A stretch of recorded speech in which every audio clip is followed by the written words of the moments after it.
রমজান মাসই হলো সেই মাস যাতে নাজিল করা হয়েছে আল কোরআন, যা মানুষের জন্য হেদায়েত স্বরূপ। এই কোরআনেই বলা হয়েছে ভালো কাজে এগিয়ে থাকার জন্য একে অন্যের সাথে প্রতিযোগিতা করো। আসসালামু আলাইকুম।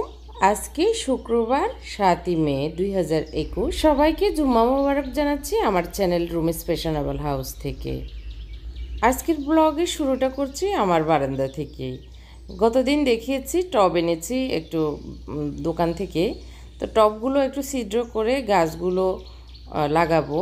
তো একটা টিপস দিব, সেটি হচ্ছে গাছ কিনে এনে সাথে সাথে আমরা যেন না লাগাই, তাহলে গাছ নষ্ট হয়ে যায়, ভালো থাকে না। গাছকে এনে একটু অ্যাডজাস্ট করার জন্য 1 সপ্তাহ 10 দিন বা 1 মাস পর্যন্ত যদি যেই গাছের প্যাকেটে থাকে বা টবে আনা হয় কেনার জায়গা থেকে আর কি, সেই অবস্থায় রেখে দিলেই ভালো। আমরা অনেক সময় কি করি, একদম এনে এক্সাইটমেন্ট কাজ করে এনে সাথে সাথে টবে লাগিয়ে দিয়ে অনেক যত্ন করি, যার কারণে অনেক সময় অনেক অতি যত্নে কিন্তু গাছ মারা যায়। তো যে কোনো কিছুরই একটু অ্যাডজাস্টমেন্টের দরকার থাকে। যেমন আমরাও কোথাও গিয়ে প্রথমেই কিন্তু অ্যাডজাস্ট হতে পারি না, ভালো লাগে না এরকম থাকে। গাছেরও জীবন আছে, তাদেরও কিন্তু তাদের জায়গা থেকে এসে আরেক জায়গায় এসে ওদের ভালো লাগবে না। তো সেই কারণে অনেক সময় গাছগুলো মন মরা হয়ে মরে যায়। তো আমরা ওদেরকে সময় দিব 1 সপ্তাহ 10 দিন, ওদের অবস্থানে রেখে ওদেরকে ওইভাবে রেখে দিয়ে পানি দিতে থাকবো সময় মতো। এদিক দিয়ে গত রাতে বৃষ্টি হয়েছে, আমাদের এই বারান্দা দেখা যাচ্ছে একদিকে ঢালু, যেদিকে ঢালু সেদিকে ছিদ্র নেই, ছিদ্র যেদিকে ওইদিকে হচ্ছে উঁচু, আর যেদিকে ডালু সেদিকে হচ্ছে ছিদ্র নেই। তো যার কারণে উল্টা হয়েছে, আমার একটু কষ্ট হবে মনে হয়, এটা নিয়ে ভোগান্তি হবে বৃষ্টি হলে। এটাকে নিয়ে এই যে ঝাড়ু দেওয়া, পরিষ্কার করা, পানি ক্লিন করা, তো এটাই বুঝতেছি। এতদিন তো বোঝা যায়নি, বৃষ্টি হয় না এই কারণে। তো সেটা পরিষ্কার করছি, টবগুলো সরিয়ে আর একটু যেটা যেভাবে রাখা দরকার রাখতেছি, একটু ক্লিনও হচ্ছে আর কি। এক কথায় যেটা বলবো, গাছগুলো একটু পাতা টাতা নষ্টগুলো ফেলে দিয়েছি, যেগুলো আগাছা উঠেছে সেগুলো ফেলে দিয়েছি। অনেক বোনেরাই বলেছেন একটু আমি কিভাবে গাছের যত্ন নিই দেখাতে, তো ধীরে ধীরে দেখাবো ইনশাল্লাহ। আমি এই বারান্দাটা একটু নিজের মনের মতো করেই করার চেষ্টা করব। একটু 2 দিন সময় লাগবে, 2-3 দিন, আর মোটামুটি গুছানো শেষ। এই যে টবগুলো একটু এদিকে টেনে ওই কর্নারটাকে একটু খালি করে ওই পানিগুলো সরে যাক সেটাই চিন্তা করলাম। আর পানিগুলো ছিদ্রতে দিয়ে দিলে পাইপের মুখে তখন চলে গেলে বারান্দা শুকিয়ে যাবে। আজকে তো প্রচুর রোদ উঠেছে, অসুবিধা হবে না। আর ময়লাগুলো আমি ময়লা চামচ দিয়ে উঠিয়ে নিয়ে নিব। তো এই তো এখন এইভাবে রেখেছি, একটু বাগানের মতো করব বারান্দাটা। এরপরে চলে এসেছি আমার রুমে। আমার রুমটা এতক্ষণ একটু করেছি। এই যে ডান সাইডে যে আলমারিটা, এটা ছিল খাটের ওই সাইডে কর্নারে চিকন আলমারিটার জায়গায়, সেটাকে আমি এনে এই পাশে এনেছি। এনে এগুলো ঠিকঠাক একা একা করে গোসল করে এখন জোহরের নামাজ পড়ে অনেকগুলো কাপড় বারান্দা ছিল, সেগুলো নামাজ পড়ে আর কি ভাঁজ করেছি, করে এখন জায়গায় রেখে দিচ্ছি। তো চাদরটাও উঠাবো, উঠিয়ে আজকে বেডশিটটা চেঞ্জ করে এই তো রুমটা মোটামুটি গুছাবো। এতদিন আসলে কোথায় কিভাবে করব সেটআপটা ঠিক করতে পারিনি। আজকে নিজে নিজে একা একাই ধীরে ধীরে করে সেটআপটা মোটামুটি আমার মনের মতো হয়েছে। যদিও আমাদের মাস্টার বেডরুমটা এই বাসায় একেবারেই ছোট, যেটা আমার জন্য একদম পারফেক্ট ছিল না আর কি। তারপরে কি করব, অ্যাডজাস্ট করেই যেতে হবে, কোনো উপায় নেই। এক এক জায়গায় এক এক রকম থাকবে কিসমত, এটা আর কি। যাই হোক, এখন আমি বেডশিটটা চেঞ্জ করে নিচ্ছি, আর একটু টুকিটাকি ঝাড়ু দেওয়া লাগবে, এগুলো করে রান্নাঘরে চলে যাব। বেশি সময় আসলে আর নেই। তো এদিক দিয়ে আমার হাজব্যান্ডও অফিসে গিয়েছে, অফিস থেকে চলে আসবে ইফতারের আগে আগে আর কি। তো আমিও এগুলো সেরে নিচ্ছি। ওরা আসলে জোহর পর্যন্তই ঘুমিয়েছে, উঠে তারপরে নামাজ পড়ে নিয়েছে ছেলেরা। এখন আমারও কাজ শেষ, একটু আমি রেস্ট নিব, এগুলো গুছিয়ে কতক্ষণ আসরের নামাজ পড়ে তারপরে রান্নাঘরে চলে যাব। আজকে রান্নাঘরে একটু স্পেশাল কিছু করার চেষ্টা করতেছি। গত 2-3 দিন থেকে মুত্তাকি বলতেছে একটু ফ্রাইড রাইস, চিকেন ফ্রাই করার জন্য। একদিন বানিয়েছি রমজানে, তারপরেও বলতেছে। তো এই রুমটা এভাবে করেছি। আর গতকালকে একটা ম্যাট এনেছিলাম, সেটা আমার খাটের সাইড বক্সের উপরে দিয়েছি এই বেডশিটটার সাথে ম্যাচিং করে। এই বেডশিটটা অনেক আগের কেনা, আজকে বিছালাম। ভালোই লাগতেছে, মনে হচ্ছে কালারফুল, অনেক কালারফুল হয়েছে। এত বেশি কালারফুল আমার আবার বেশি ভালো লাগে না। যাই হোক, ওটা বিছিয়ে রেস্ট নিয়ে এখন আসরের নামাজ পড়ে একবারে এসেছি। একটু 10 মিনিট আগেই পড়েছি আজানের, কারণ হচ্ছে এখন রান্নাঘরে ঢুকলে এবারে যেতে দেরি হয়ে যাবে, যার কারণে আগেই পড়ে নিয়েছি। তো যেহেতু ফ্রাইড রাইস, চিকেন ফ্রাই করব, তো সেই হিসেবে আগে চাউলগুলো ধুয়ে রাইসটা আগে বসিয়ে দিচ্ছি প্রথমে। আর গোশতগুলো আমি কুটে নিব, মুরগির গোশতগুলো কুটে তারপর ধুয়ে এগুলো আবার ক্লিন করা, এক হাতে সবই করব। তো অসুবিধা হবে না, এক হাতে করলে আরও সিস্টেমেটিকভাবে সুন্দরভাবে হয়। আর বরং 2-1 হলে আর বেশি ভেজাল বেড়ে যায়। তো এই আর কি, ওরা আসবে একটু পরে, এসে ওরাও শরবত টরবত করবে, আমি আমার কাজগুলি করে নিচ্ছি আর কি।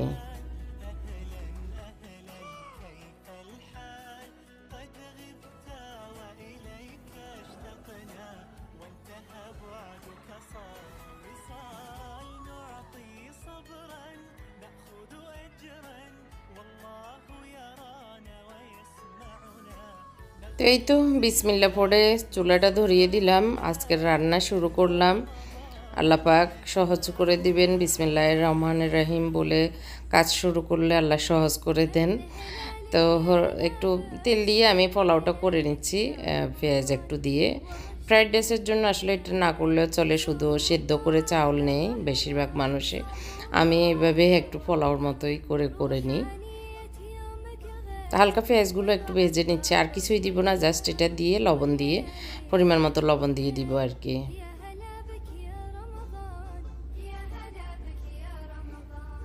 আর এখানে আমি 2 পট চাউল নিয়েছি আমাদের সবার জন্য।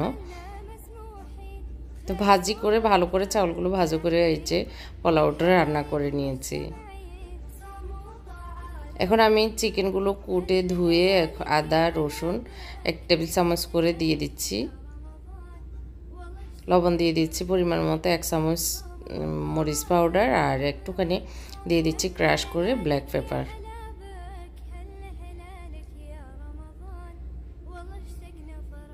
দিয়ে দিচ্ছি 1 চামচ সয়া সস, একটু বেশি পড়ে গিয়েছে।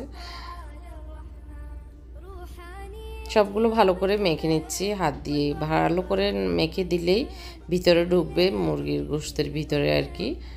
তো এগুলো এভাবে ম্যারিনেট করে রেখে দিব। আমার অন্যান্য কাজ হতে হতে এদিক দিয়ে এগুলো ম্যারিনেট হবে, কিছুক্ষণ রেস্ট হবে আর কি ওদের।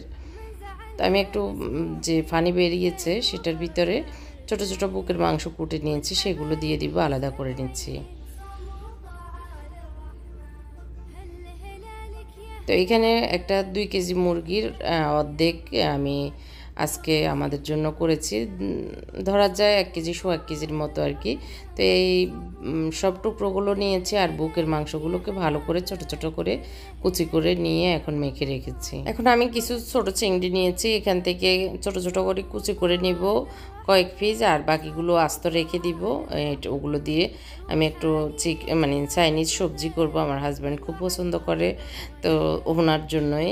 ছেলেরা মোত্তাকি খায়, আর বড়জন ছোটজন খেতে বেশি একটা চায় না, তারপরে একটু একটু দিব ওদেরকেও খাওয়ার জন্য আর কি। এই তো বাকি চিংড়ি এবং চিকেন একসাথে মেখে রেখেছি। এখানে আমি 4 রকমের সবজি নিয়েছি, পাতাকপি, সবুজ মানে সাদা এবং পার্পল কালার, আর গাজর, আর হচ্ছে ক্যাপসিকাম 2 রকমের নিয়েছি, হলুদ এবং সবুজ। তো আমি এগুলোকে এরকম বড় করে দিলে আমার ছোটো মেয়ে আবার একটু করে, ভাজতে ওর সময় লাগে, তো এই জন্য একদম চপ করে দিব, তাহলে আর ভাজবে না, একবারে খাওয়া হয়ে যাবে।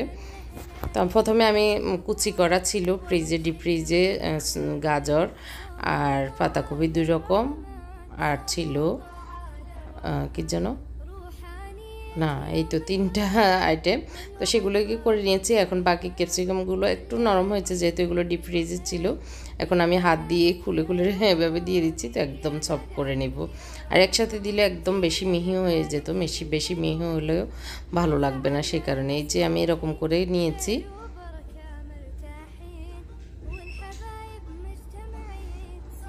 এখন আমি কড়াইতে তেল দিয়ে দিচ্ছি, আর একটু বড় পাতিল নিয়েছি আর কি। তো এখানে আমি তেল দিয়েছি আর দিয়ে দিয়েছি রসুন। তো আসলে এই রান্নাটা প্রায় সময় দেখায়, আমাদের বেশিরভাগ রান্না এটাই হয়। তো আমার ছেলেরা আসলে যেটা পছন্দ করে সেটা না করলে আসলে আর হয় না, এটা আর কি। আমাদের বাঙালির যে শাক সবজি মাছ মাংস ওগুলো ওরা বেশি একটা খেতে চায় না, আসলে বদ অভ্যাস হয়ে গিয়েছে। আমার কিছুই করার ছিল না, এখান থেকে আমি একটুখানি রেখে দিয়েছি, একটু সবজিতে দিব সেই কারণে। আর বাকিগুলো ভালো করে ভেজে নিয়েছি, নিয়ে এখন আমি সবজিগুলো দিয়ে দিচ্ছি যেগুলো আমি চপ করে রেখেছিলাম সেগুলি। তো আসলে ফ্রাইড রাইস চিকেন ফ্রাই এগুলি বেশিরভাগ ওরা খেতে চায়, যদিও স্বাস্থ্যের জন্য ভালো না, এটা ভালো বলবো যে তা না। তারপরেও এখন কিছু না কিছু তো খেতে হবে, সারাদিন রোজা থাকে, তো ওদের পছন্দের খাবারটা করলে ওরা খুশি হয়। এখানে আমি একটু লবণ দিয়ে দিয়েছি পরিমাণ মতো, আর একটু সয়া সস দিয়েছি, একটু ওয়েস্টার সস দিয়েছি, ভালো করে মিক্স করে নিচ্ছি। আর দিয়ে দিব আজকে আমি অনেক দিন আগে আসলে কিনেছিলাম ফ্রাইড রাইস ম্যাগি মশলা, তো সেটাই এখন দিয়ে দিচ্ছি। আর এক প্যাকেট দিয়ে 2 জনের জন্য করা হয়, আমরা যেহেতু 5 জনের জন্য করছি বেশি করে, তো সেই কারণে আমি 2টা প্যাকেট দিয়ে দিচ্ছি। তো আজকে ফার্স্ট টাইম এটা দিয়েই করছি, দেখা যাক কেমন হয়। এটা আমি মানে মশলাগুলি তো এমনিতেই দেওয়া আছে, কীভাবে রেসিপিটা তো আর লেখা নাই ভালো করে। তো আমি আমার মতো করে আমি যেভাবে করি সেভাবে করে শুধু জাস্ট মশলাটা অ্যাড করলাম। আর এখানে আমি পেঁয়াজটা লাস্টে দিয়েছি, কারণ পেঁয়াজটা কুচি করা একটু মানে মুখে লাগার জন্য, মুখে লাগে দাঁতের নিচে পড়লে পেঁয়াজটা আমি মনে করি আর কি ফ্রাইড রাইসে খেতে ভালো লাগে। একদম বেশি নরম হয়ে গেলে আর ভালো লাগে না, সেই জন্য এভাবে দিইনি, লাস্টে দিয়েছি। তো একটু দিয়ে আমি এখন রাইসগুলো দিয়ে দিয়েছি। এখন তো জাস্ট মিক্সের পালা, লাস্টে কিছু আইটেম অ্যাড করব, সেটা লাস্টে দেখা যাবে। তো এখন আমি জাস্ট সবগুলোকে উপর থেকে নিচে, নিচ থেকে উপরে এভাবে করে নিচ্ছি। এদিক দিয়ে আমাদের পাড়িয়ে এসেছে আমার বোনের মেয়ে, তো ও শরবত করা হচ্ছে। তো আজকে আসলে মুত্তাকি সবসময় করে, কিন্তু পারিয়াকে দেখে ও পারিয়াকে দায়িত্বটা দিয়ে দিয়েছে নাম বানানোর, কিন্তু উপকরণ সব বলে দিয়েছে এভাবে এভাবে করতে হবে, তো সেইভাবে করা হচ্ছে। তো মুত্তাকি আবার বাজারে গিয়েছিল, একটু জিলাপি এনেছে এর ভিতরে, যার কারণে বোনকে পেয়ে আর কি আহ্লাদের আর শেষ নাই, ওকে দায়িত্ব দিয়েছে। এদিক দিয়ে আমি আমার রাইসগুলো ভালো করে মিক্স করে এখন 2-3 টেবিল চামচের মতো ঘি দিয়ে দিয়েছি উপর দিয়ে, আর দিয়ে দিচ্ছি একটুখানি চিনি, জাস্ট সব কিছু ব্যালেন্স হওয়ার জন্য। আর এখানে একটু কাঁচামরিচ দেওয়া উচিত ছিল, আমি ভুলে গিয়েছি, লাস্টে দিয়ে দিব। তো একটু কাঁচামরিচ কুচি অথবা আস্ত বড় বড় করে কুটে দিলে একটু, যারা স্পাইসি পছন্দ করে আর কি সে তাদের জন্য ভালো, কিন্তু আমার ছেলেরা তো খুব ঝাল খেতে পছন্দ করে, তো ওদের জন্য আমি দিয়ে দেব। এদিক দিয়ে আমি একটা হাঁড়িতে তেল দিয়ে রসুন দিয়ে দিয়েছি, দিয়ে যে চিংড়ি এবং মুরগির বুকের মাংস রেখে দিয়েছিলাম মাখা, সেগুলি দিয়ে দিয়েছি, দিয়ে ভালো করে ভেজে নিচ্ছি। একটু ঢাকনা দিয়ে ভালো করে ভেজে নিয়ে এখন আমি এখানে ফ্রিজে থাকা ব্রোকলি, তারপর ক্যাপসিকাম, আর হচ্ছে বড় বড় করে টুকরা করে পেঁয়াজ, তারপরে বড় টুকরা ছিল না গাজর, সেই কারণে ছোটোগুলোই দিয়েছি, আর পাতাকপি বড় বড় করে টুকরা করে এখন ফ্রেশ এটা ওগুলো দিয়ে দিয়েছি, দিয়ে একটু ঢাকনা দিয়ে দিয়েছি, কারণ এগুলো একটু সফট হতে হবে, এই কারণে দিয়ে দিচ্ছি কাঁচামরিচ, লবণ, সয়া সস দিয়ে ভালো করে নেড়ে ছেড়ে এখন আমি একটু সস তৈরি করছি। একটু টমেটো সস দিয়েছি, ওয়েস্টার সস দিয়েছি, আর একটু কর্নফ্লাওয়ার দিয়ে ভালো করে মিক্স করে নিয়ে এটার ভিতরে দিয়ে দিচ্ছি। মোটামুটি হয়ে এসেছে, আরও 1-2 মিনিট একটু মিডিয়াম আগুনে, মানে একদম লো আগুনে রেখে দিব, আর একটু সফট হলে নামিয়ে নিব। এদিক দিয়ে আমি কাঁচামরিচ দিয়ে দিয়েছি, এই যে কাঁচামরিচ, মানে ক্যামেরাটা অন করেছি কিন্তু মানে ইয়ে করিনি আর কি, চালু করিনি, তো ভুলে আর কি। যাই হোক, এখানে আমি একটু ময়দা নিয়েছি আর একটু ওই যে ফ্রাইড রাইসের যে মশলা সেখান থেকে একটু দিয়ে দিচ্ছি চিকেন ফ্রাই করার জন্য আর কি। এটা ভালো করে মিক্স করে নিচ্ছি। এখন আমি লাস্টে এখন আর চিকেন ফ্রাইটা বাকি আছে, সবজিটাও হয়ে গিয়েছে, চিকেন ফ্রাইটা করে নিচ্ছি। আজকে আর অন্য কিছু করব না, কিন্তু ওরা বলতেছে একটু বেগুনি করতে, তো ওদের জন্য লাস্টে একটু বেগুনি ভেজে নিব। বেগুনি কুটা আছে, আবার একটু ডো করা আছে, মানে বেসন গোলা আছে ফ্রিজে ঢাকনা দেওয়া বক্সে, তো সেইগুলি জাস্ট এনে ভেজে নিব। তো আসলে যদি তৈরি থাকে তখন আর করতে বেশি সময় লাগে না, 5-6 মিনিটের ভিতরে হয়ে যায়। এদিক দিয়ে মশামাছি তো হচ্ছে, মানে সারাক্ষণই গুছানো না থাকলে আসলে হজবরল লাগে, তো রান্নাও করতে থাকি, এগুলো গুছানো ধোয়া সেগুলো করে নিই। তো চিকেনগুলো মোটামুটি হয়ে এসছে 1 ফিট, আর 1 ফিটে এখন উল্টিয়ে দিচ্ছি। এদিক দিয়ে আমি প্লেটগুলো রেডি করে নেব, তাহলে দেরি হবে না। একটু দোয়া কালাম পড়বো, টেবিলে বসে আবার একটু কোরআন শরীফ পড়বো।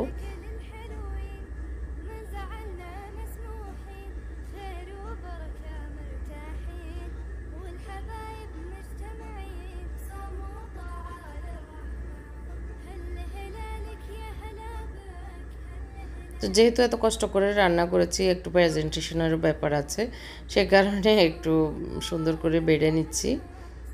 আর আমার হাজব্যান্ড তো এই সবজি খুবই পছন্দ করে, খুব। তো উনি এসে দেখে তো বললো ধন্যবাদ, আমার পছন্দের সবজিটা রান্না করার জন্য আমাকে থ্যাঙ্কস দিয়ে গেল। তো দেখতে অনেক ইয়াম্মি লাগছে, সবাই তো ঘ্রাণে মোহিত, সবাই মানে বলতেছে খুব ঘ্রাণ লাগতেছে, রোজা হালকা হয়ে যাবে কিনা, দুষ্টামি করতেছে।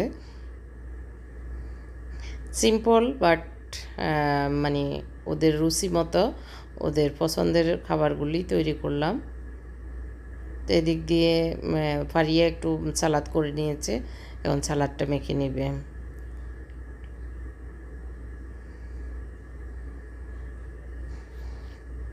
তো বেগুনিগুলো ভাজা হচ্ছে, আমি একটু টেবিলে এসেছি, যে একটু পাতাকপি টমেটো গাজর দিয়ে একটু সরিষার তেল দিয়ে একটু সালাদ করে নিয়েছি।